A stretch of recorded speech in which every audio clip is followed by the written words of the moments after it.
Faculty Senate Second Vice President Election Forum. I'm Madeline Bach. I am the chair of the Committee for Campus Governance. And my role is to facilitate this little chat. So I want to thank you guys for coming. Both Sonia and Sean submitted a brief statement on why they were running, and those are available at the back of the hall where the food is, so I know you'll find them. So if you want to take copies of those back to your departments, please feel free to do that. And I do believe, Greg, you sent those around to all the faculty as well. So, so we're going to chat a little bit. I think we're just going to start with a sort of get to know you question. Can you guys let us know your role in the school or college and in ESU, and beyond that in the larger community. So now I'm going to let you guys decide who gets to start. Okay. Yes, I can. Hello, I am Dr. Ezell, and I'm with the Teachers College, and I have the fortune of teaching between two programs, both within the elementary ed program, and I also at times teach courses with the early childhood program. I would say I've been here, this is the middle of my 8th year, and I have served before as a senator, and I enjoyed my time in terms of representing my colleagues and my college. I would say here that I'm known for service. I've done a lot with the students on campus and working with them. I'm also, I wrote grants for the Read to Your Bunny, which provides books to parents within the community, both at the hospital and within the local community. So giving back is a pleasure of mine. I do commute in from Wichita, which allows me to also service students who might enroll in our off-campus programs in the Andover and Butler area. And so I think it allows me to live or coexist between those different locations. And as we funnel out teaching and within the different paradigms that it can live in, it just allows me to share and be on that cutting edge of that. So I'm thankful to be here. I'm Sean Keogh. I'm in the School of Business. I started in the fall of 2014, so about 6 years. I served as the department chair for a few years, and now I'm enjoying being a regular faculty. Served pretty much across the university, multiple levels of committees. Been pulled for a couple of very specific items from the provost office. And as far as being out in the community, nothing, I'm not really involved in official capacity as far as joining really specific community. I'm looking at the SHRM right now because I recently got my SHRM membership, so I'm thinking, well, we have a local SHRM in town, but I'm not really that actively involved outside in the community. Okay. Thank you. Can you tell us why you're pursuing this role in the Faculty Senate? I would say I'm running after it, or I would like to be able to me, and this is a service opportunity that I am seeking, and I would say that I'm seeking it because I would like to represent others. Being here at ESU has allowed me to walk through a lot of open doors. It's also presented challenges, but I think between the both of them, the opportunities that I've had and the challenges that I face, though, I bring a very unique story, and I think it would represent a lot of my colleagues here on campus. And so I would like to take both of those narratives and open up doors and see how we can create policies that would allow ESU to continue to grow, to move forward, and to be a very inclusive setting for many different experiences and individuals. I don't know that I would pick the word pursue per se. I think it's a matter of, I think all of us should be availing ourselves of opportunities. And I think this was an opportunity to serve other people, and I had not really intended to say, oh, well, I'm going to just jump on this. But when your colleagues come up and ask you, would you consider doing this? This is, and like I said, I view things as an opportunity. When they came to me and said, well, we'd really like for you to consider doing this, I said, well, that's a good opportunity. I feel like I have enough relationships across campus that I'm comfortable working with people from the Teachers College or in political science or in math or all these different areas that I've had exposure to. So I don't know that I would say I'm pursuing it so much as saying, you know what, I think that I could do an adequate job or a good enough job that I could serve the university well. Next question is, how do you view the role of Faculty Senate in the ESU community, and how do you see the function of the president of the Faculty Senate in that context?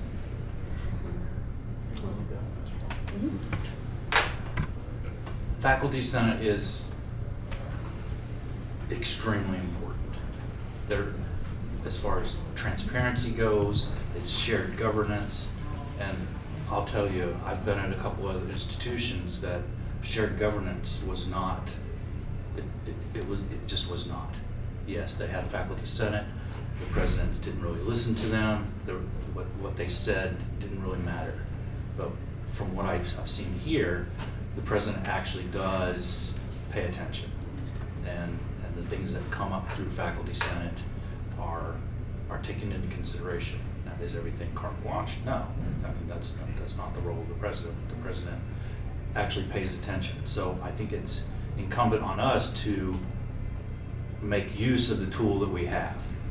And when I'm looking out here right now, that there are some people here because you're serious about it. And I think that we take it for granted on this campus, that a lot of people are taking it for granted, and the voting turnout is going to show that. But as far as the Faculty Senate president, and that's a long way off, but I mean, Greg can attest that there's a lot to it. You're actively involved with a lot of constituents, not just within this university. You're talking to constituents outside who can have a voice for us at the government levels. And a lot of schools, they don't have that kind of interaction. It's very isolated, that they only operate within their university. So I think it's a lot bigger role than a lot of people realize, that when to have this position, or the president, it's significant. And we need to be really serious about that, and we need to have people in that really want to do a decent job. Okay, I would say in terms of operating within this role and this platform is that to note that I'm a great listener, and that it would require listening to multiple voices and the different stories that they might have to share, or the needs that they want to present, or any ideas that they have that they want to make known throughout the larger campus community. So I also think within this role and utilizing this platform, it's one who has to be a relationship builder, and so you could see yourself building relationships within the different colleges and also across campus. Also being a representative both on campus and off campus, and with the many stakeholders in terms of operating within this role, but realizing that you're carrying the story and the hopes and the dreams of others, and wanting to relay that message so that ESU is always allowed to continue to rise and to float to the top. And so I see myself as being one who's able to, or who could open up doors and opportunities for others, and provide a platform and a seat at the table for many who have a different vision, or would like for their journey to be known or expressed throughout the campus. So that's what I see. Are there any initiatives that you plan to pursue if elected?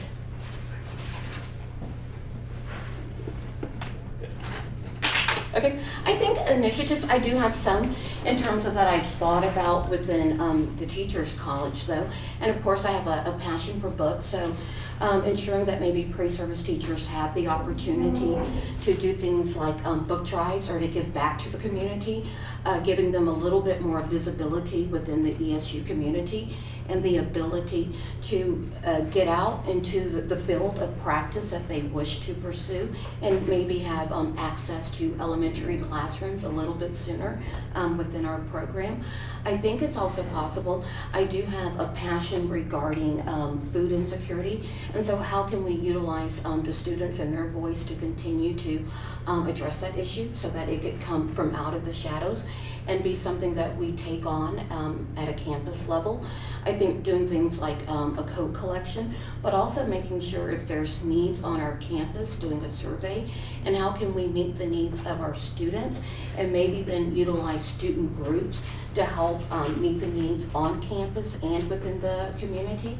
So I think there's a lot in terms of maybe utilizing surveys and getting feedback from session groups that could open up to see what would you like to pursue here at ESU and how could I help to facilitate that? And I don't view it as my initiatives. So in essence, I would say, no, I don't have one single thing that I would say, this is one initiative that I want to push, although those are really good, books and food bank. I see my role primarily would be to make sure that the things that people are concerned about can be pushed. That if initiatives are coming up, then, and of course, if I am supportive of those, then yes. But even if I'm not supportive of those, then I need to make sure that those are pushed forward. The single thing that I would say that is the most important thing to me is everybody needs to be involved. That if I had one thing I said that I want, I would walk around to people and say, you need to be more involved with the governance. The president can't do that, the vice president, they can't push initiatives unless they know what everybody wants. And if people aren't involved, then we're not going to get the thoughts of the body. We're not going to know what everybody wants. So that's what I would want. I want everybody comfortable talking to their senators, knowing, oh, if I send this to my senators and it goes before the faculty senate, that my voice is going to be heard, and they'll try to work out things to support what I want to do. Thank you. One more question, then we're going to take some from the floor, and then we have another handful of questions. So good thinking. What would you say are the top 3 challenges facing the university at this time? Mm-hmm. The easy one is the budget. The easy one is always the budget. And that's something we're staring down the barrel of right now, that we're looking at between, what is it, $500,000 and $1.3 million for a shortfall for next year. That's something that we all have lived with for the last 4 or 5 years. I mean, every year it's been. So that's the easy one. It doesn't need a lot of discussion. Open educational resources is one that seems to be gathering a lot of steam. It seems like that's something that the president is really supportive of, and it's something that a lot of other institutions are dealing with. Right before this, there was a meeting with one of our Booker representatives, and they were talking about the costs of materials for students. So I think that's going to be a really big issue for us. The other initiative that the president is talking about, and if anybody that pays attention to the news, it's diversity, inclusion, the gamut of issues that we're having with discrimination and sexual harassment. I mean, it's in the news every day. In fact, someone was just sentenced yesterday, if people pay attention to the news. So I think that's something that we are going to have to deal with on this campus, because we do have issues, and we need to deal with them early so that they don't become very big problems for us in the future. And then, quite bluntly, one of our biggest challenges is ourselves, because we are going to have to learn how to collaborate with each other across this entire campus. That, to me, is one of the biggest challenges that we're going to have as an institution. The fact that we have so much difficulty even working within, say, the School of Business working with the Teachers College or LA&S, or we need a lot more of interdisciplinary work between faculties so that we can share and capitalize on the resources that all of us have. Well, thank you for sharing. I would say 3 of our biggest challenges is our the financial challenge that's right in front of us, and so we know that the budget is a problem currently, and it's anticipated to be a problem in the future. So we want to address that, though. I also then think about student enrollment, and when I looked on the website this morning, it said we're roughly at about 5,800 students, and so it said not too big, not too small, but just right though. But of course, we want that number to continue to tick up. So what can we do to ensure that our enrollment keeps growing and that the word keeps getting out there that ESU is a great place to be and to come and a great place to invest in your future? And so I also think in terms of what I've heard is meeting the needs of our faculty and staff.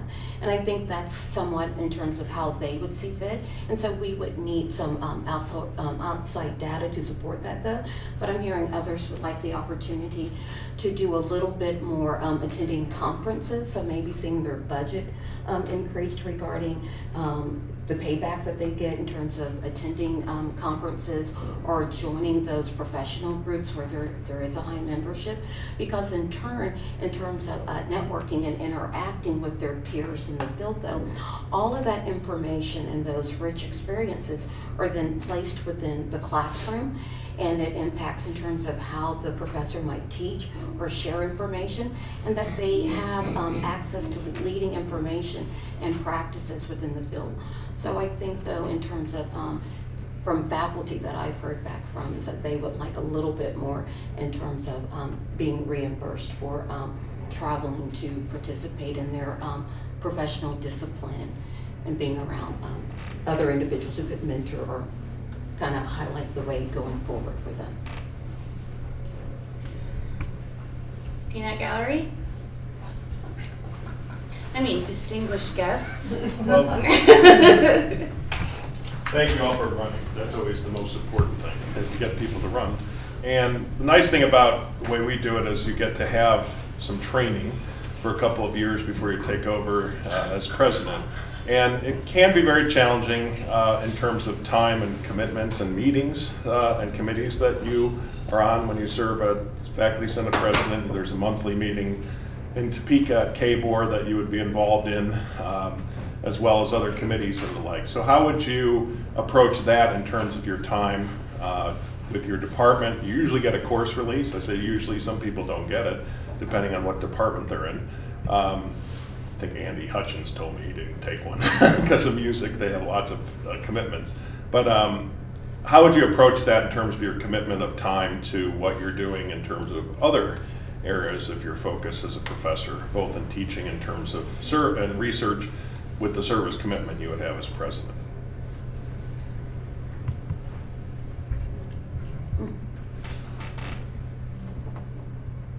It's probably a bad way to put it, but you just have to take it in stride. Everybody serves on committees, and everybody has to teach, and every once in a while we do a little scholarship when we can cram in enough time. It's, to me, it's just, you have to accept it and know going in, all right, for this semester, and I don't know if everybody else does, I use Outlook. I use the Outlook calendar. Mm-hmm. And you have to plug it in, and then you prioritize. And as the president, you're going to have those roles, and you know those dates, and then you have to defend that time to say, this is time that I know I don't have for these other things, and maybe that means you stay up till midnight that night to prep for your classes the next day. But I think planning ahead, scheduling, that's how I survive. If I didn't have the outlook, and I will go back this afternoon and I'll look at the rest of this week and say, okay, where do I have time to go grocery shopping? and so that's my view. And it's just you have to accept it and plan ahead, and you have to be able to plan. Otherwise, you're not going to be able to survive it. Oh, I would agree. I would say schedule management. So you would definitely have to take a look at your schedule and time management and what can give and what will you maybe have to push back or delay though.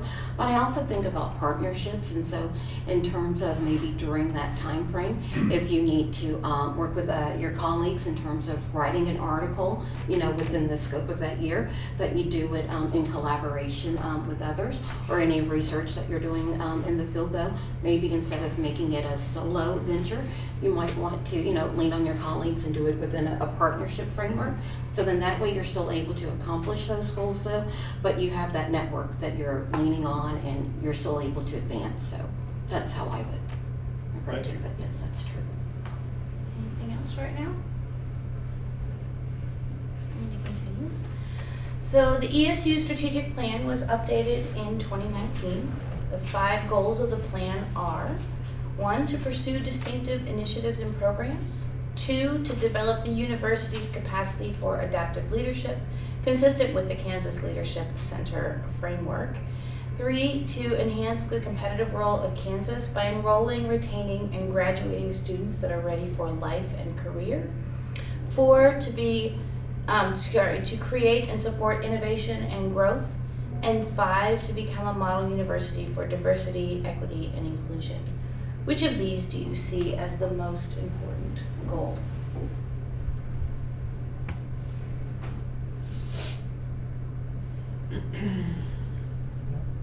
I don't mind.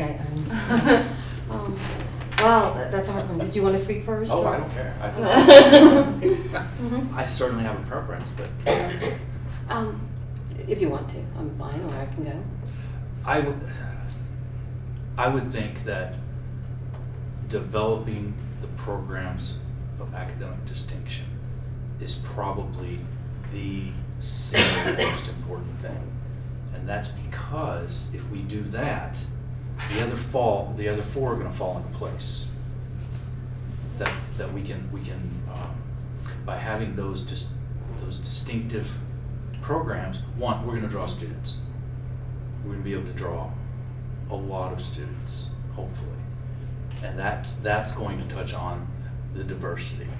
If we have distinctive programs and we're drawing people from nationwide, worldwide, then that should automatically start to fill that. And then we need to pay attention to, all right, now we're drawing all these different students. We need to make sure that we have an environment that is receptive and open to them, and that those programs are supporting their needs. So in my opinion, that's the most important thing, because that's the drawing of the students. And because you talked about enrollment is an issue, that's going to help address the problem that nationwide people are facing.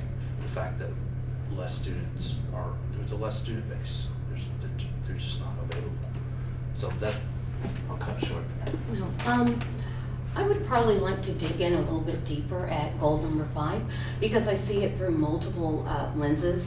And so in terms of being able to be who you are, and so then I think that will cut into how you teach, how you present information, and it will allow everyone to be able to live and to embrace, their lived experiences. And so I think that applies to the students in terms of, can I find opportunity here? And into the different types of programs that the faculty are able to put out there and that they're allowed to pursue, because they're allowed to move away from the cookie cutter model and to say, I would like to pursue or to add a course or to add a certificate that provides information or feedback regarding this, which is emerging in the field. So I think if we're allowed to be true to who we are and the experiences and what we are basing on our lived experiences in terms of what's going out, what's occurring in the field, our field of practice, and then what do I know to be true of me as an individual, I think then we all rise collectively. So I see it through multiple lenses in terms of being true to diversity and equity and inclusion.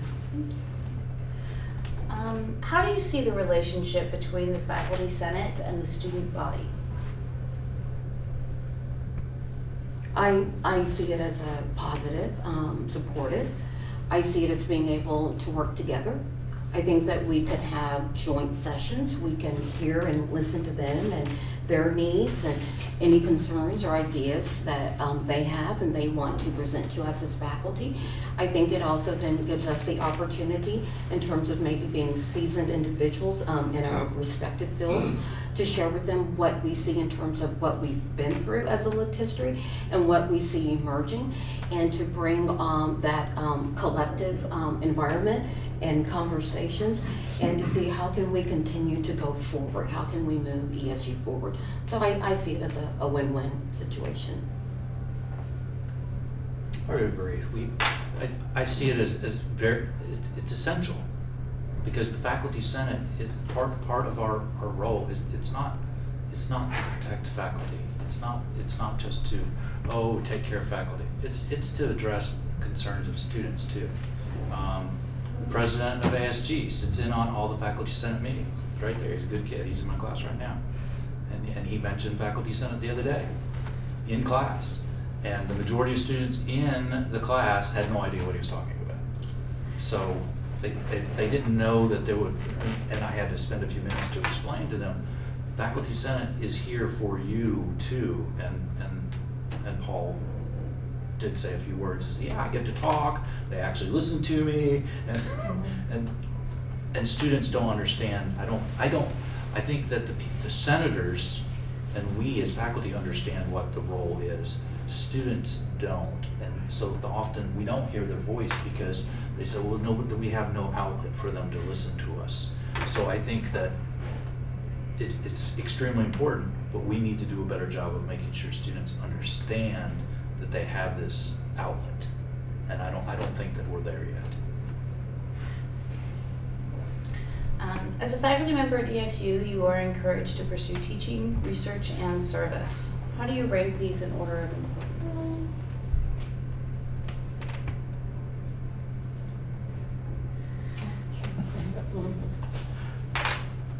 Hands down is teaching for me. Before I came to this school, I knew what was happening. This is a teaching institution. It's when you read through, and I don't know about other disciplines, but when I read through the school of business for your evaluations, for tenure promotion, it's 50%. So that is an immediate, hey, this is what is important. I would not have, if KU called me today and offered me a position, I wouldn't take it. Just because they're a research school and that's not where my heart is. So it's definitely a teaching school. Then it gets a little murkier depending on what your discipline is. In the school of business, scholarship becomes very important to our faculty, because if we aren't scholarly academics, if we don't publish consistently, then we can't keep our job because we lose our accreditation. Other schools may be slightly different as far as the research goes. But research is important, and not just for our benefit, it's for students' benefit, that we work with students on projects and hopefully get their minds working, that they want to go on and get a master's degree or go on and get a PhD. And then service, it always tends to get the, oh, that's the 10%, that's the, but here, when I look around and I see what everybody is doing, I would have to say, in general, and this is my opinion, that's right at the same level as the research requirement, at least in my mind, because it seems like there's a lot of service that's required of people, and then there's a lot of service opportunities. So you have this requirement, and then there are a lot of opportunities, and some people pursue those opportunities, and others just do that requirement. So absolutely teaching, and then maybe really close together the research and service. Well spoken, I would say. I agree. Of course, coming from the Teachers College, you have teaching at the top. And then I would say, you know, and also as we're told, the role of scholarship, but I am hearing from my peers and colleagues regarding service, and maybe it could play a little bit of a greater role if you're sitting in terms of within a leadership role within like a literacy organization. For myself though, you're right there on the nexus in terms of information and how what we think is important in the field, and you're interacting with other key leaders within that field though. And so once again though, that information impacts you and how you might implant that information within your classroom, within courses that you're teaching, and the conversations that you have with your colleagues. And so I think we're also looking at in terms of when I'm doing service, when I'm interacting with others, so how does that change me? And then how does it make me realize in terms of, well, how would I, you know, bring, you know, in terms of maybe phonics or fluency, but as I'm speaking to other leaders in the field though, we're able to see in terms of and participate within those leadership roles though, that they're just as valuable, you know, in terms of conducting like a research study, and so, or being out in the field and, you know, you're gathering that scientific feedback and information though. And so I think maybe allowing faculty to have a little bit more voice in terms of, right now, what do you think is the best way for you to get access to information and to trends that's occurring in your field though. But I would say right now, the way that it stands, so you have teaching, you have your scholarship, and then you have your service. But I'm hearing a lot more share that service needs to rise a little bit more to the top. So Greg touched on this a little bit. I'm gonna just ask it, maybe it's a shorter answer than we need to go into a depth. How do you think your role will change if elected within your school or your college now, and then looking forward to 3 years from now when you would be sitting as faculty president?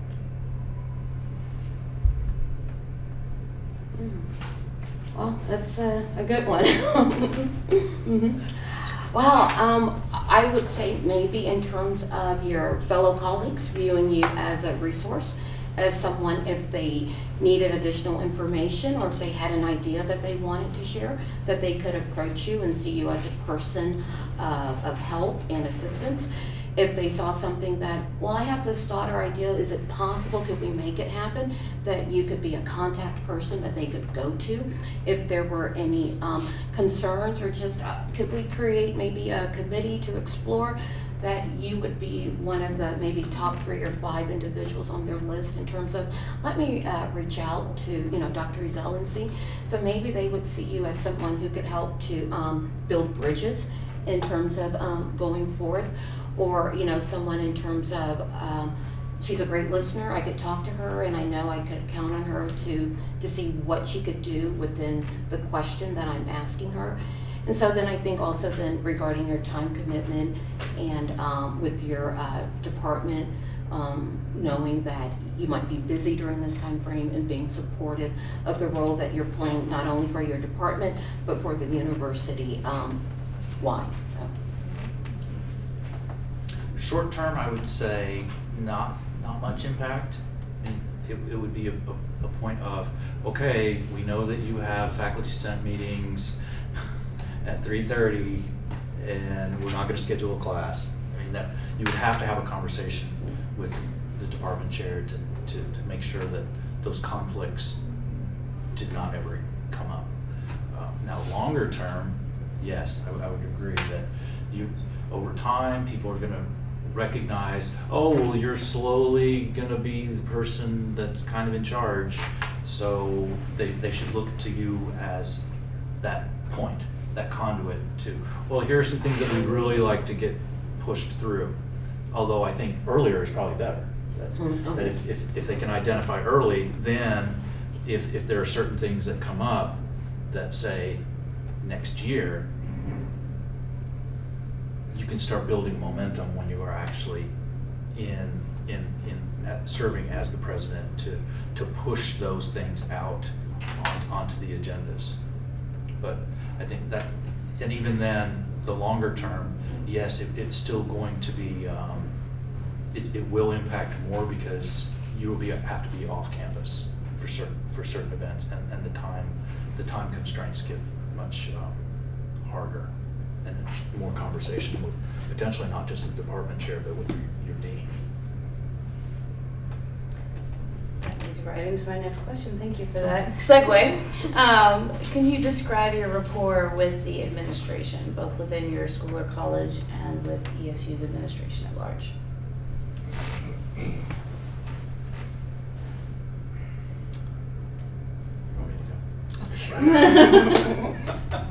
I like to keep a really low profile,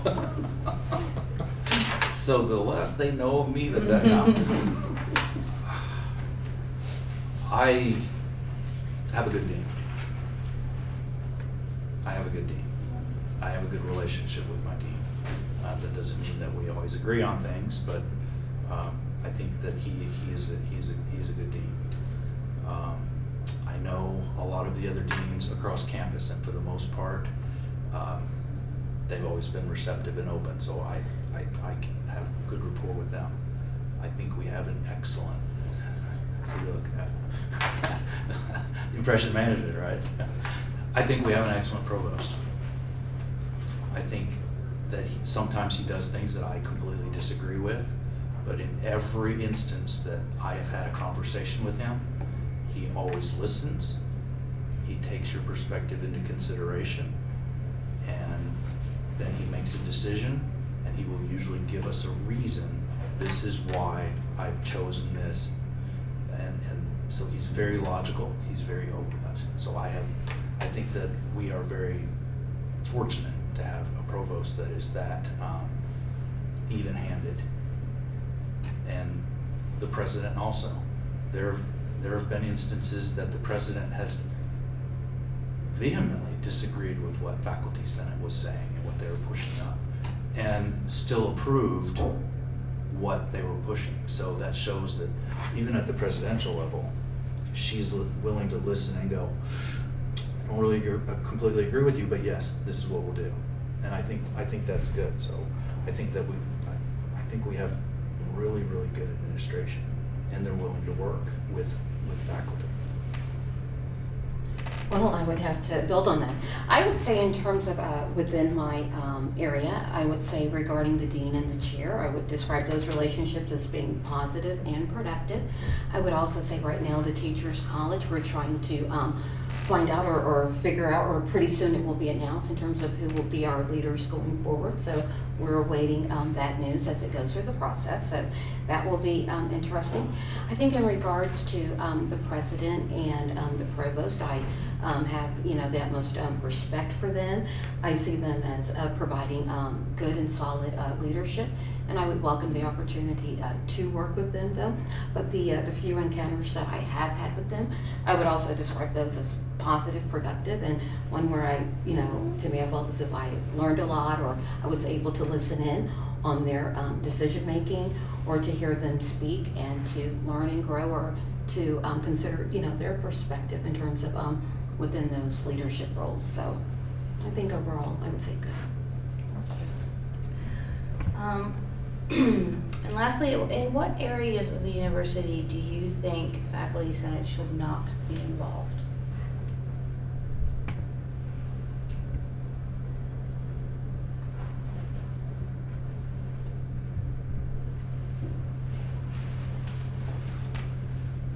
Do you want to run? thinking a whole lot. Okay, yes. Well, That was really hard. where they shouldn't have a role, I would almost say I couldn't imagine.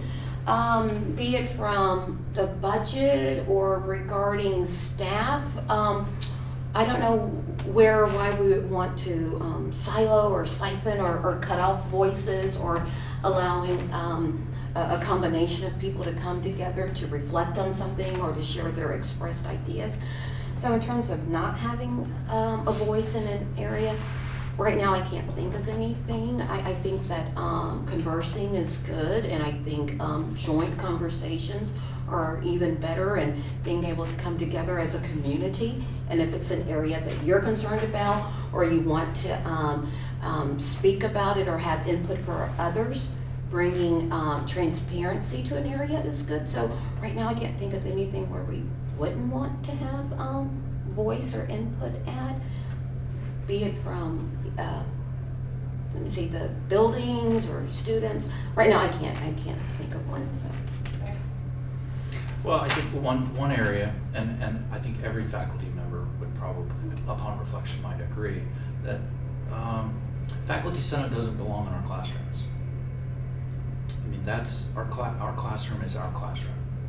Yes, policies like, okay, a syllabus needs to have these certain things in it. But I think that, I don't think that Faculty Senate has any place at all in determining this is how you're supposed to teach. And I think everyone would scream academic freedom if that occurred. I don't see that would ever happen, but that there are several, if everybody watches the news, there are several instances that are cropping up that academics are a little concerned that outside influences are starting to dictate, well, this is what is acceptable for you to, or how to teach in a classroom. And I think that that's something that as faculty, we should hold very dear, that the way I teach is important, because each of us are individuals. And if we're given a, here's your policy and this is how you're supposed to teach your classes, that's problematic, I think. Not that I could see that happening here, but I would think that Faculty Senate really has no place there. We're going to allow one more opportunity for questions from the floor that might have occurred to you during the last set of discussions. Yes. Okay, so sometimes we think about things in more global terms, like some of these questions are fairly broad, open-ended, but let's get right down to the individual level. Okay, I want you to think of a scenario with one colleague anywhere across campus, one faculty member, maybe one staff member. How would you interact with that person on behalf, and this is open-ended too, I realize, but think about some ways that you might think about engaging that person, because Sean, I know this is a big thing to you, is involvement, and that's important to you as well, Sonia. How would you engage a single individual in terms of getting them, or helping them to understand the role of Faculty Senate, involving, giving opportunities to them, having them involved? What ways might you do that? Sean. I'll solve the problem. Thank you very much. What a great question. I loaded it for you. It's actually really simple. Unfortunately, I know everybody in this room. But let's say someone in this room I don't know, and I know they're faculty, because you're able to figure that out pretty quickly. You just walk over to them. You say, hey, I'm Sean Key. Who are you? I don't know you. Oh, I'm so-and-so. And you can immediately start building a rapport with that individual. And then if there are certain things that, for example, TRIO, the other day, somebody came into my office and they said, hey, we need to look up some grants. So we were looking up some grant things. And then we found one for veterans, because I'm a veteran. So, a TRIO for veterans. So I immediately looked up in the directory to see, okay, who do I need to contact? And then you just call them. So if an opportunity comes up, at least for me, that you say, oh, well, I'm really interested in this, but it's a little outside my area, and you call somebody else, and you tell them, I don't know everybody on campus, but everybody has certain expertise. Find somebody that has that expertise and figure out, hey, can we work together? Here's an opportunity for you, and we're going to be able to get to know each other. And I guess it's kind of reaching across the aisles. Especially interdisciplinary things. For example, geospatial. There's a lot of opportunity. So, Dr. Sleazer. There's a lot of opportunity right now for the School of Business to work with Dr. Sleazer on certain business-related geospatial type programs that may. But it's as simple as, I don't know this person. I'm going to introduce myself and find out who they are, where they work, and then see if we can work together on certain things. And sadly, that's part of our problem too, and just go to any meeting and see where everybody sits. Thank you. Well, thank you. Well, I think I would say I would share, listen, collaborate. So share in terms of the service that I'm able to offer them in terms of being their senator or their representative. And so these are some things that we're working on in Faculty Senate. And if you have anything that you would like for me to work on or to bring up, and so within that discussion, listen to maybe any concerns that they have, or maybe some ideas that they want to see take place within our college or across campus, so I can listen to them, and then collaborate in terms of moving a plan forward or to get their ideas out there. So I think when I picture and think of my colleagues, sharing, my role, I'm here to work on your behalf to accomplish some goals for you, for our college, and for others, within the whole framework of the university. Listen to whatever it is that they want to share or to tell me, and then collaborate, build that plan of collaboration and move forward with it. So. Any other questions? So both of you are very familiar with the change in our educational culture with online programs. Obviously, Sonia, you're in Wichita and have that virtual campus kind of idea. Sean, you were very instrumental in the AP program in school business. So, but both of you understand that impact and the cultural changes that that's having, not only on education, but here at ESU. How do you see that changing the culture of Faculty Senate and campus-wide involvement, since a significant portion of our students are not on the campus? How would you approach that?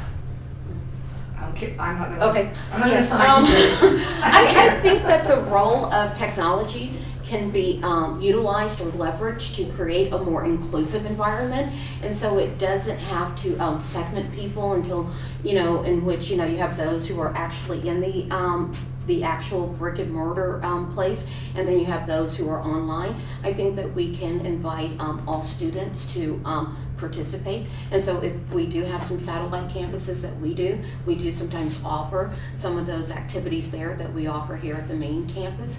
If we're having book studies, we can then use Zoom to open that up to those who are off campus.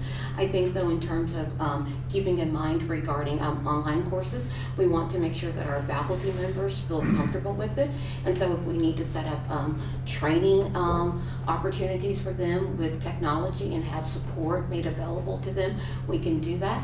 But I also think then we have to take a look at the that digital print that it leaves for faculty members who might work away from the main campus, and how do we make sure that they feel invited and included within those conversations or their ability to participate. So do we offer things like the Faculty Senate? Is it may I attend via Zoom? May I send in questions or raise a concern about a bill that's going through? So I think in terms of the way that I've seen the business world utilize Zoom and other such technologies, It's used to create a more inclusive environment so that everyone feels as if, you know, they have the right and the opportunity to participate. And I think we can move forward in terms of using it like that. So that's what I would say. That's a good question, because that's a reality. I think that Faculty Senate, some things that are absolutely going to have to run through Faculty Senate, it's going to be a more consistent and more comprehensive policy regarding internet courses, as far as how they're put together, the kinds of things that appear not cutting into academic freedom, but it could be presentation, consistent presentation, so that students are seeing consistently the same thing. They're not being confused when they take this class to take another class. I think that we need to start considering those people that aren't on campus, that maybe we just have purely online professors. That's potentially something that the university is going to have to look at. Do we want to just keep people here on campus, or can we hire somebody to just teach online? And if we do that, we're going to have to define those roles, and that's going to have to go through Faculty Senate to go into the UPM to define those. Evaluation is a huge concern, because with AOP classes, the accelerated online programs, how do you assess that kind of teaching versus face-to-face teaching? That's very difficult. Those are two totally different things. How do you do it well? And how does that reflect on that particular faculty member? Compensation. Online classes, the general view is, oh, it's online, so it's easy. It's not that much. It's less work. And I teach an online class, and it's not less work. But there's no limitation of seats. So, okay, usually you have 40 in your class. Well, now we're going to give you 55. So faculty workloads has to start coming into play too. Another common problem, in fact, we are facing that right now with the accelerated online programs.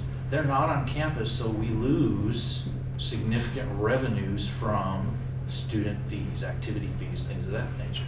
So those are all things that's going to drop right into Faculty Senate. They're going to have to come up with ways and policies to deal with those. And those are just a few of them, just off the top of my head. Any other questions?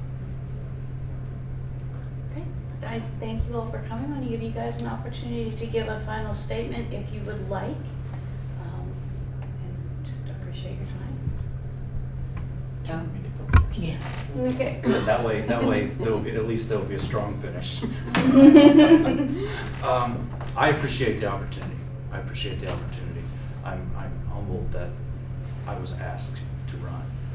The only thing, and I'll look at the camera, the only thing that I would ask is every single person exercise your right to vote. At least be active enough to click a button. That I don't care who you vote for, I really don't, because I think you would do an excellent job. So just vote for somebody to show that you're actually alive. Well, thank you. I would say that this call to service, to serve your fellow colleagues, be it faculty members, staff members, and even the students, it's a high honor. And so being willing to take on that role, to be a listener, to want to operate in the role of maybe being a change agent is important to me, in terms of ensuring visibility and a seat at the table and an opportunity for all voices to rise and to be heard is very important to me. It's a role that I've walked in before and I feel comfortable walking in now. And so if you have concerns, or if you have things that you you like and you want to share, and you want to see more of that continue at ESU, because it is a great place to be. I think that I am an individual who can continue to light a path forward, and I would welcome this opportunity to serve you and others and to lead us as we go forward. So thank you for your consideration. Thank you, and thank you all for coming.